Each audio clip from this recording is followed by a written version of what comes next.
जय हिंद दोस्तों। कैसे हो आप सब। आशा करते हैं भैया आप लोग अच्छे होंगे और अपनी पढ़ाई ढंग से करते होगे। तो आइए भैया हम लोग आज देखते हैं हार्ट में हम क्या क्या पढ़ लिए हैं। आइए भैया देखते हैं। हार्ट यानी हृदय। क्या? हृदय। हृदय में भैया क्या क्या पढ़े हम लोग। तो भैया पढ़े सबसे पहले बेसिक से आलिंद पढ़ लिए, निलय पढ़ लिए, और क्या पढ़ लिए, चैम्बर कितने होते हैं ये भी पढ़ लिए, और ब्लड पाथ पढ़ लिए यानी ब्लड का रास्ता किस किस रास्ते में जाता है, ब्लड पाथ पढ़ लिए, और बॉडी में ब्लड पाथ पढ़ लिए कि बॉडी में कैसे कैसे जाता है, धमनी, शिरा, महाधमनी, कैसे कैसे कहाँ कहाँ आता जाता है। उसके बाद क्या पढ़ लिए, वाल्व। क्या? वाल्व। क्या पढ़ लिए भैया, वाल्व। वाल्व भी पढ़ लिए। उसके आगे भैया हम लोग पढ़े यस्से नोड क्या होता है। यस्से नोड, यस्से नोड का मतलब होता है पेस मेकर, कहते हैं उसे दूसरी भाषा में पेस मेकर कहते हैं, जो हार्ट को चालू करने का काम करता है सर्जरी के बाद। ये कहाँ लगा होता है, तो दाहिने अलिंद में लगा हुआ होता है। कहाँ लगा हुआ होता है, दाहिने अलिंद में लगा हुआ होता है। जैसे भैया हाँ कि जैसे अब हार्ट सर्जरी किए, हार्ट सर्जरी में भैया कौन सा टाका लगाएंगे।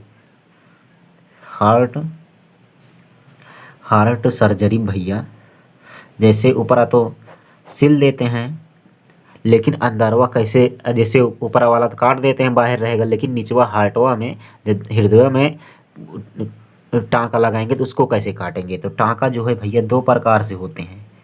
एक होता है सॉल्युबल, एक होता है सॉल्युबल, एक होता है इनसॉल्युबल। एक होता है सॉल्युबल, एक होता है इनसॉल्युबल। सॉल्युबल का मतलब होता है ये अपने आप से क्या होगा, गल जाएगा, गल जाएगा।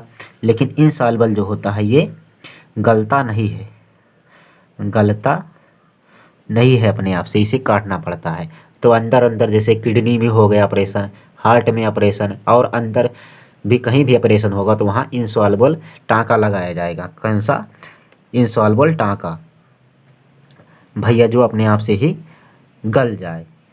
और इनसॉल्युबल का मतलब होता है जो अपने आप से ना गले। जिसे डॉक्टर 10 दिन बाद बुलाता है टाँका कटवाने के लिए, तो कौन सा लगाया हुआ होता है, इनसॉल्युबल टाँका लगाया हुआ होता है। इसीलिए भैया कहते हैं पढ़ो और आगे बढ़ो, तभी आप लोग सब जानोगे कि आप अपने सपनों के पीछे इतना भागो, इतना भागो कि आप अपने सपनों के पीछे इतना भागो, इतना भागो कि आपको पाना लोगों के लिए सपना बन जाए। तो मेहनत कीजिए और आगे भागिए भैया, मेहनत करके और आगे बढ़िए, अपने देश का, माता पिता का नाम रोशन कीजिए। तो भैया आइए हम लोग चलते हैं अपने टॉपिक पे। आज हमको पढ़ना है ब्लड प्रेशर के बारे में। किसके बारे में? ब्लड प्रेशर, हिंदी में कहेंगे रक्तचाप, और गांव वाली भाषा में कहेंगे बीपी। ये सब नहीं जानते फुल फॉर्म गांव वाले कि ब्लड प्रेशर होगा, लेकिन कहते हैं दादा रे, कहेंगे इनका बीपी बढ़ गया है, इनका बीपी घट गया है। तो आइए आज वही इसी के बारे में हम लोग जानें। तो भैया ब्लड प्रेशर जो होता है ये दो प्रकार से होता है। कितनी प्रकार का? दो प्रकार का। कितनी प्रकार का होगा ब्लड प्रेशर भैया? बीपी दो प्रकार से होता है। एक को कहते हैं सिस्टोलिक। क्या कहते हैं? सिस्टोलिक। एक को कहते हैं डाईसिस्टोलिक। एक को कहते हैं भैया सिस्टोलिक, एक को कहते हैं डाईसिस्टोलिक। हिंदी में इसे कहते हैं, इसे हिंदी में कहते हैं भैया प्रकुचन। क्या कहते हैं? प्रकुचन। और इसे कहते हैं अनुशीलन।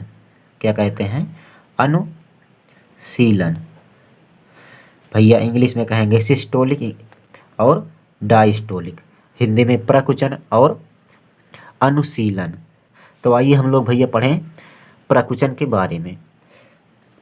प्रकुचन का मतलब होता है, इसमें क्या होता है, प्रकुचन में भैया ज़्यादा दम लगता है। यानी प्रकुचन का मतलब क्या होता है, ये ब्लड को अपने अंदर खींचता है। हृदय जो है अपने अंदर जब ब्लड को खींचता है तो उसे कहते हैं, इसमें भैया ब्लड को बढ़िया हृदय खींच कर बढ़िया खूब दम लगा के फेंक देता है। किसमें? शरीर में। तो भैया कितना दम लगाता है? 120 का, 120 एम का, 120 एम का दम लगाकर हार्ट से किधर को फेंक देता है?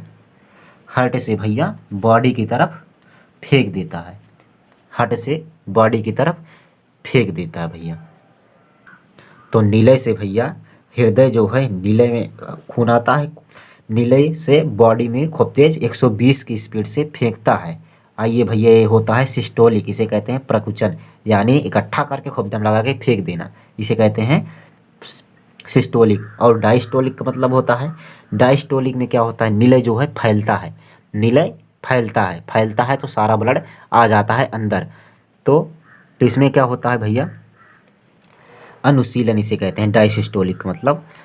तो इसमें जो है लो होता है प्रेशर, कितना होता है?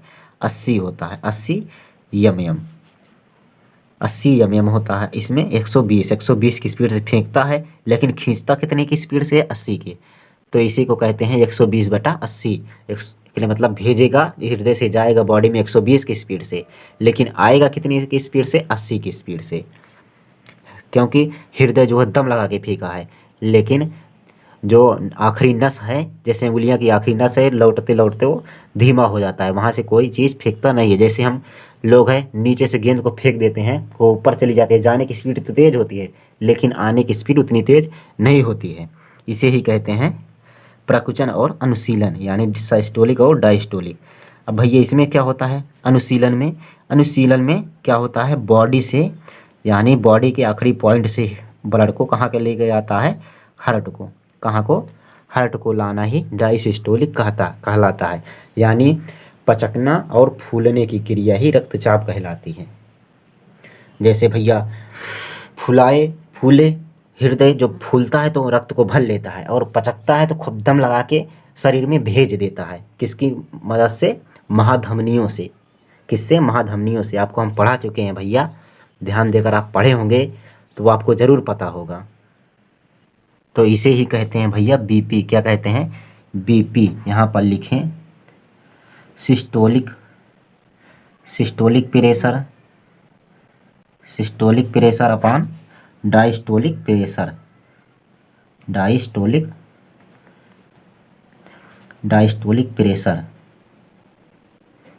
भैया सिस्टोलिक प्रेशर कितना होता है? 120, और डायस्टोलिक प्रेशर 80। इसे को कहते हैं भैया क्या? बीपी। कहते हैं बीपी तुम्हार बढ़ गया है और बीपी घट गया है। तो अगर बढ़ा रहेगा तो 120 से ज़्यादा रहेगा, 120/80 से ज़्यादा रहेगा। जैसे 130/90 हो गया, 140/100 हो गया, तो ये कौन सा होगा? बीपी बढ़ गया है। और जैसे 120 की जगह पे 110, 110/80, 110/70 हो गया तो बीपी घट गया, 110/70 हो गया। इससे भी कम हो गया तो घट जाएगा। अगर भैया बीपी कम रहेगा तो काम करने का मन नहीं करेगा, शरीर इधर उधर बाहर ही आएगा, कुछ करने का मन नहीं करेगा, एकदम आलस घेरे रहेगा। तो अगर बीपी ज़्यादा रहेगा तो काम धड़ाधड़ करेंगे, इधर कूदेंगे उधर कूदेंगे, इधर लड़ाई करेंगे उधर लड़ाई करेंगे, सारा चीज़ छोटको लड़को होते नहीं है, उनमें ससुरे में बीपी ज़्यादा होता है। इधर कूदेगा उधर कूदेगा, इधर सोफ़ा गिराएगा उधर पलटेगा, इधर टीवी फोड़ देगा, कुछ ना कुछ करता रहता है। तो इन लोगों में बीपी ज़्यादा रहता है। और बड़े आदमियों में अगर बीपी ज़्यादा रहेगा तो उनको गुस्सा ससुरने के बहुत तगड़ा आएगा, जिससे उन्हें हाइपर टेंशन कहा जाता है। क्या कहा जाता है? अगर गुस्सा खूब तेज आ रहा है तो समझ लो बीपी बढ़ा हुआ है, तो क्या कहेंगे उसे? Hyper tension. क्या कहते हैं? Hyper tension. और बीपी कम रहेगा तो उसे हाइपोटेंशन कहते हैं। क्या कहते हैं? हाइपोटेंशन। अगर भैया बीपी बढ़ा, अगर बीपी बढ़ा तो हाइपर टेंशन, हाइपरटेंशन।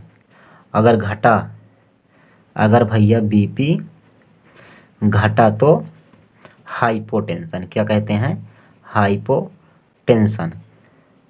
क्या कहलाता है भैया?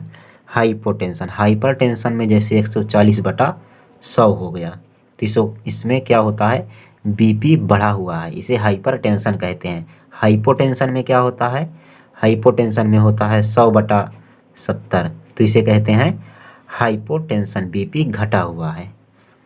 महिलाओं में बीपी हरदम कम रहता है भैया, वो लोग इधर उधर काम नहीं करने का मन कहेगा, तो जो जैसे अब नई नई बहू आई है तो उसे कहेंगे कि ये काम हम करती नहीं है, अरे भैया जाकर उसको बीपी चेक कराओ, कहीं बीपी वीपी कम नहीं है उसका। अगर बीपी भैया कम रहेगा तो उसे नमक की मात्रा थोड़ा ज़्यादा करनी चाहिए, नमक जो है हल्का ज़्यादा करेंगे तो बीपी ठीक हो जाता है, और बीपी बढ़ा हुआ है तो नमक की मात्रा हल्का कम कर देनी है, बीपी घट जाएगा, सही हो जाएगा। और भैया घरेलू उपाय है, अगर बीपी बढ़ा हुआ है तो साली से बात कर लीजिए, और बीपी घटा हुआ है तो घरवाली से बात कर लीजिए।